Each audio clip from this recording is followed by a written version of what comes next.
నారాయణ. ప్రియ భగవద్బంధులారా,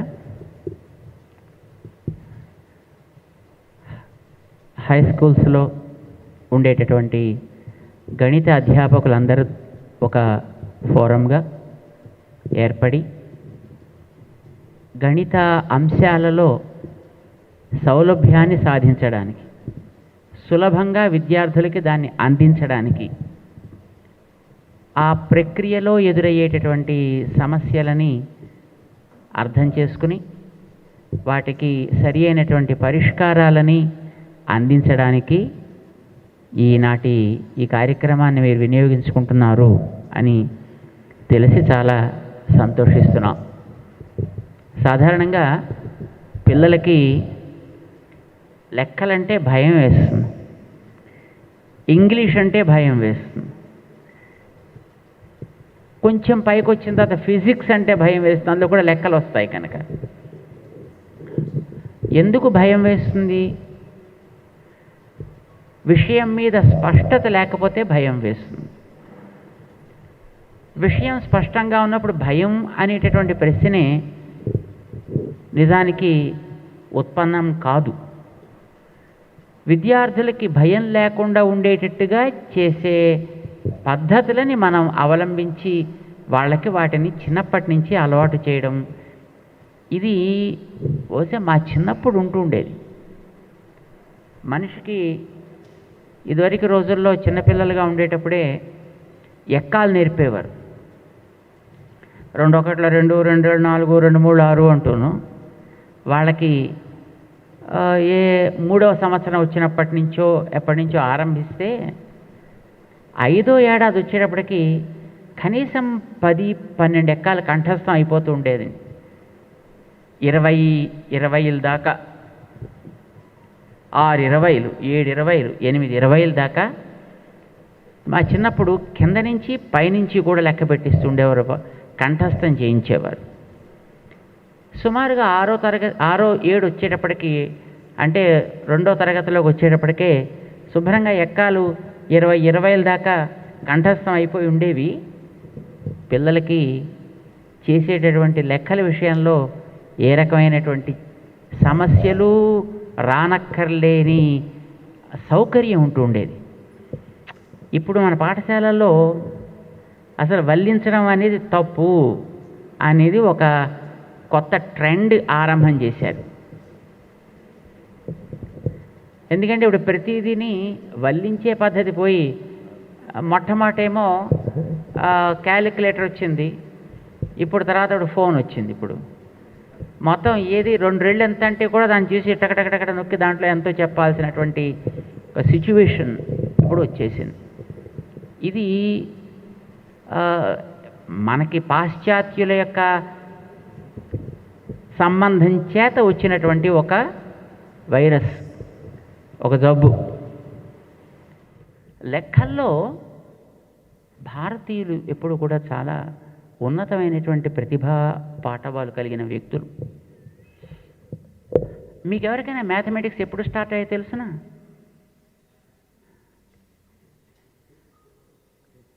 పోన్లేండి.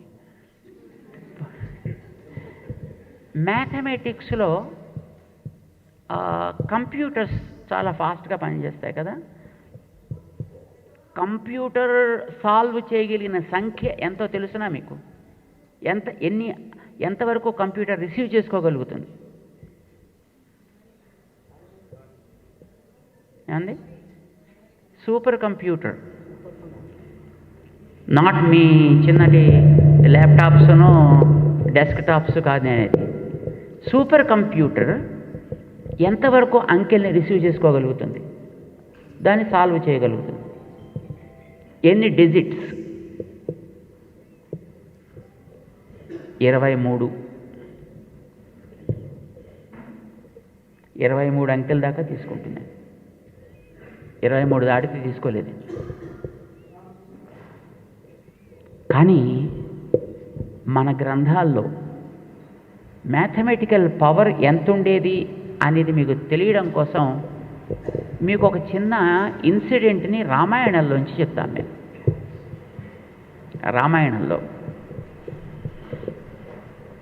రామాయణంలో రాముడు యుద్ధానికి సిద్ధపడుతున్నాడు అని రావణాసుడికి తెలిసింది.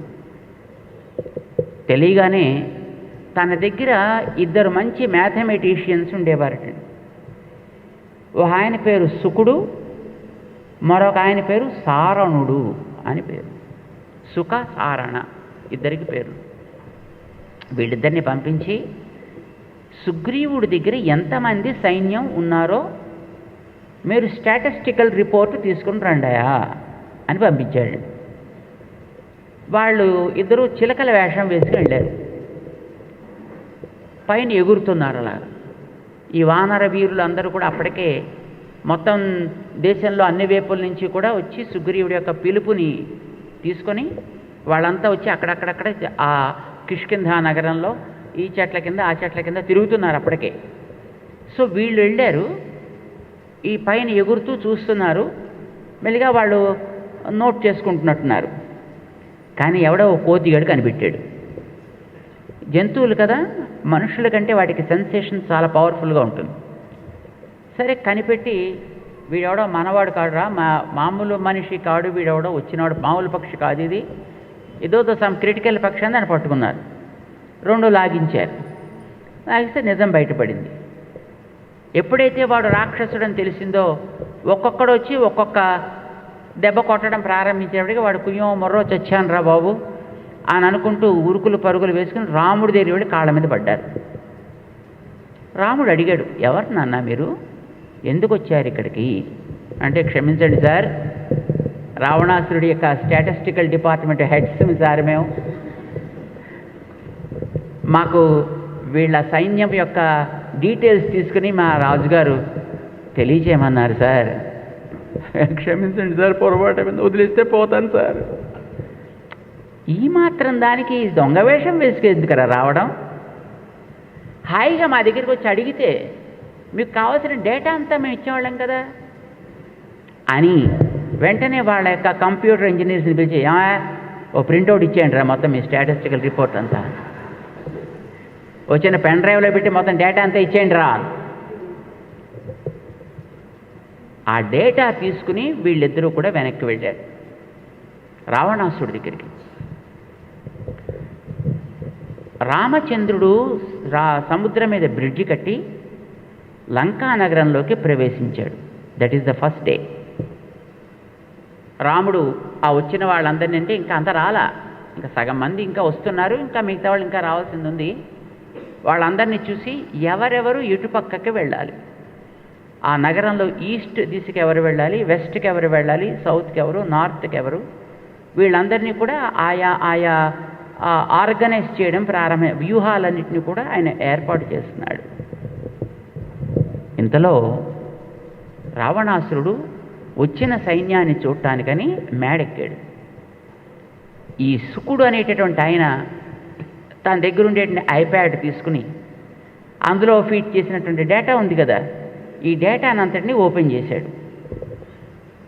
ఏమాయ్ సుఖ, ఎవరెవరేమిటో చెప్పా సార్, అదిగో అక్కడ ఆ కాలు ఊపుతున్నాడు చూడండి ఆయన పేరు నీలుడు అంటారండి. ఆ టోపీ పెట్టుకున్న ఆయన నలుడు అంటారు సార్. ఆ పక్కన కూర్చున్న ఆయన పేరు ఇదండి, ఈ పక్కన కూర్చున్న ఆయన పేరు ఇదండి. ఆ తోక ఎగరేస్తున్నాడు చూడండి ఆయన పేరు ఫలానా వాడు అంటారు. ఇలాగా ఒక్కొక్కడి వెనక కొంత కొంత సైన్యం ఉంది సార్. అయితే మీకు సైన్యాన్ని ఎంతుంది చెప్పే ముందర అంకెల గురించి మీకు కొంత చెప్పాలి సార్ అన్నాడు. ఏందా అంకెల గురించి నాకు చెప్పేది ఏంది అని. అలా కాదు సార్, కొంచెం అంకెల గురించి ఉందరూ మీకు చెప్తాను సార్, మీరు సమాధానం చెప్పండి సార్. ఇందాక మన మాస్టర్ గారు ఆ పాట రాశారు పిల్లలకి, ఒకట్లు, తర్వాత చెప్పండి పదులు, తర్వాత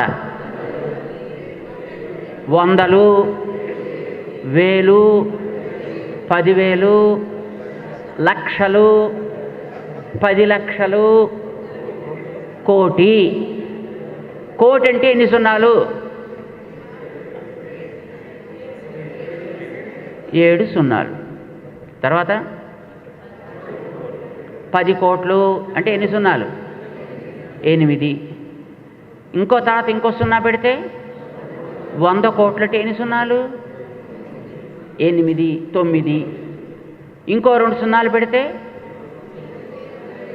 10,000 కోట్లు. ఇంకో 2 సున్నాలు పెడితే 10 లక్షల కోట్లు. ఇంకో 2 సున్నాలు పెడితే 10 కోట్ల కోట్లు. ఇంకో 2 సున్నాలు పెడితే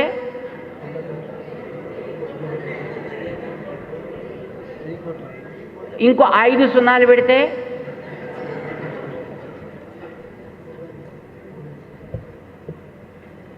20 సున్నాలు పెట్టామనుకోండి, ఏమంటారు?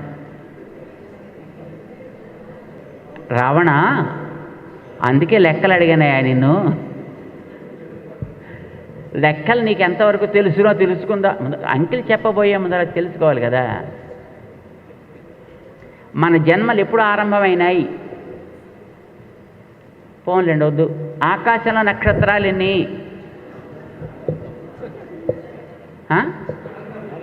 అంటే చెప్పాలి కదా. మీ శాలరీ ఎంత అంటే చెప్పాలా వద్దా? మీరు 30,000 40,000 చెప్పాలా వద్దా? నక్షత్రాలు ఎన్ని? పోనీ మన ట్యాంక్ బండ్లో నీటి చుక్కలు ఎన్ని?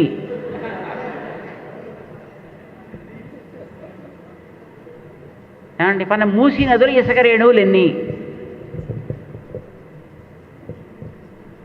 అనంతం అని ఎందుకన్నారంటే లెక్క పెట్టడం కష్టం కనుక. అంకెకి ఎండ్ లేదని కాదు. You understand? అంకెకి ఎండ్ లేదని కాదు, లెక్క పెట్టి చెప్పినా తెలుసుకునే బుర్ర మనకి లేదు కనుక. సృష్టి ఎప్పుడు ఆరంభమయ్యను? అనాది. కృష్ణుణ్ణి అర్జునుడు అడిగాడు, నీ జన్మలు ఎన్నయా అని అడిగాడు. అంటే అనాది. నువ్వు అన్నీ తెలిసిన వాడివి కదయా? అవును. మరి తెలిసినవాడు చెప్పబోతే ఎట్లాగా? నేను చెప్తా, కానీ నీకు తెలుసుకుని ఆ అంకెని రికగ్నైజ్ చేసే క్యాపబిలిటీ ఒకటి ఉండాలి కదా. అంకె చెప్పడం నాకు ప్రాబ్లం లేదు, but are you able to remember that figure? Are you able to understand that figure? There is a problem. ఒకటి పక్కన 5 సున్నాలు పెడితే 1,00,000 అవుతుంది. ఆ తర్వాత ఒక 5 పెడితే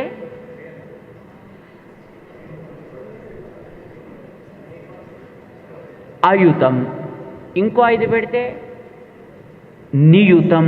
ఇంకొక 5 పెడితే ఏదో ప్రయుతం. ఇంకో 5 పెడితే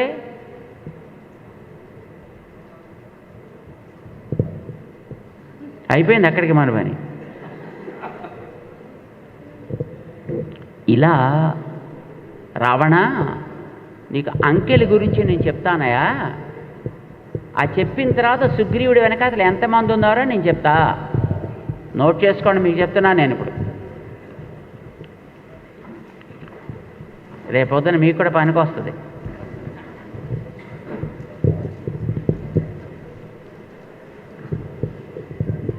ఒకటి పక్కన 3 సున్నాలు పెడితే సహస్రమందురు. ఏమండి? 100 సహస్రములని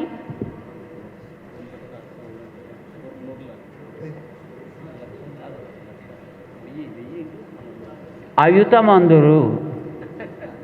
అయుతం, అయుతం.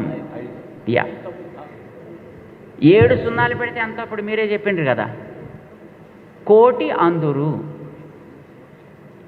1,00,00,000 పక్కన 5 సున్నాలు పెడితే ఎంత అవుతాయి?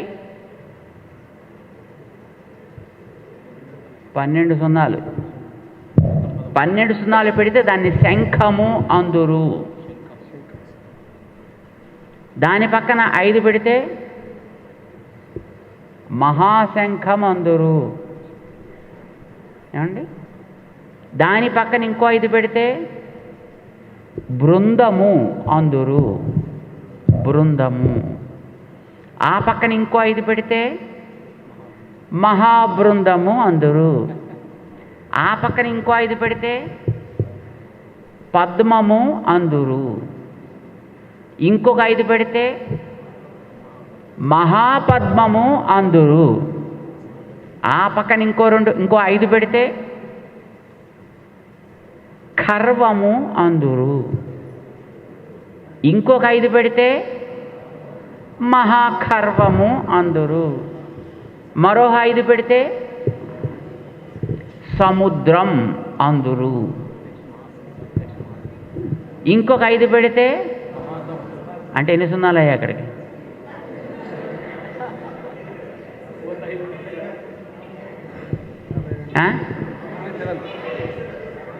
ఎస్. ఆ పక్కన ఇంకొక 5 పెడితే ఓఘము అందురు. ఓ ఓ ఔ ఓఘము అందురు. ఓఘము. ఆ పక్కన ఇంకొక 5 పెడితే మహౌఘము అందురు. How do you call it? మహౌఘము అందురు. అప్పటికి రావణాసుడికి కళ్ళు తిరిగి పడిపోయాడు.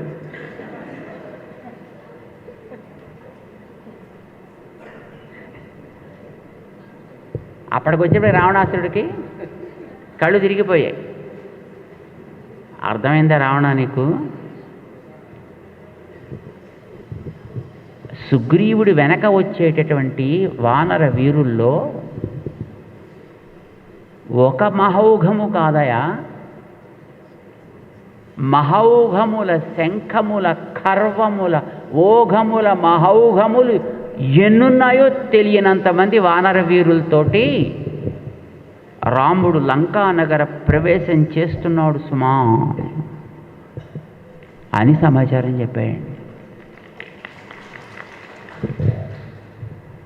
రియల్ ఎస్టేట్ రంగంలో నమ్మకానికి మారుపేరుగాంచిన సంస్థ ఎస్ఎస్ స్వర్ణ వెంచర్స్ సొంతింటి కలను సాకారం చేసేందుకు అన్ని రకాల హంగులతో అతి తక్కువ ధరలో ఫ్లాట్లు అందజేస్తున్న సంస్థ ఎస్ఎస్ స్వర్ణ వెంచర్స్. కీసర నుండి భోగారం వెళ్ళు రహదారిలో ప్రశాంత వాతావరణంలో 6 ఎకరాల విస్తీర్ణంలో ఫ్లాట్లను అందుబాటులోకి తెచ్చింది ఎస్ఎస్ స్వర్ణ వెంచర్స్. అన్ని సౌకర్యాలు అతి చేరువలో అతి తక్కువ ధరలో అందరికీ అందుబాటులో గల ఈ అవకాశాన్ని వినియోగించుకునేందుకు వెంటనే సంప్రదించండి. మంచి ఫ్లాట్లను ఎంచుకోండి. ప్లీజ్ కాంటాక్ట్ 9030232291 మరియు 9491374736.